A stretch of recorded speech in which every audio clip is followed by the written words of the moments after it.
Hello' everyone. ৰাতিপুৱা সময়ত যেতিয়া ল'ৰাক স্কুল পঠিয়াব হয় আৰু সকলো মাকৰে তেনেকৈ মোৰ নিচিনাকৈ চাগে অকণমান দৌৰা-দৌৰি হৈ যায় ন টিফিন বনাবৰ কাৰণে। আৰু আজি মই এনেকৈ এটা টিফিন বনালোঁ একদম কম সময়তে, বহুত খাবলৈ টেষ্ট হৈছিলে। মই তাকে বোলো আপোনালোকৰ লগত ৰেচিপিটো শ্বেয়াৰ কৰিলোঁ।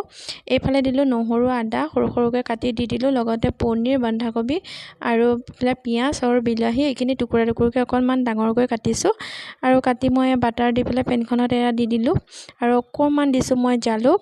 আৰু জালুক দি এইখিনি মই অকণমান সময় লৰাই ভাজি থাকিম। মই ইয়াতে তেল ব্যৱহাৰ কৰা নাই, বাটাৰ দিলোঁ। আৰু এইখিনি মই সঘনাই এনেকৈ লৰাই থাকিম। আৰু নিমখটো ইয়াতে একদম লাষ্টত নিমখ দিছোঁ। আৰু নিমখখিনি এতিয়া দি পেলাই আকৌ অকণমান সময় মই এনেকৈ লৰাই দিছোঁ। আৰু এইখিনি হৈ গৈছে, ওপৰৰ পৰা ধনিয়া দি দিছোঁ। ধনিয়া কাটি দিয়াৰ পিছতে আকৌ অকণ লৰাই দিছোঁ। আৰু এনেকৈ যদি আপোনালোকৰ ৰাতিপুৱা টিফিনটো বনাই দিয়ে, খাবলৈ বহুত টেষ্ট হয়। আৰু ইয়াৰ ল'ৰাই আজি এই টিফিনটো খাই বহুত ভাল পাইছে, মোক দেখিয়ে ভাল পাইছে। মোক কৈছে, মা অকণমান মোক খুৱাই দিয়াচোন। ৰাতিপুৱা সেই অকণমান এনেকৈ টেষ্ট কৰি গ'ল। আৰু এনেকৈ আপোনালোকে বনাব পাৰে।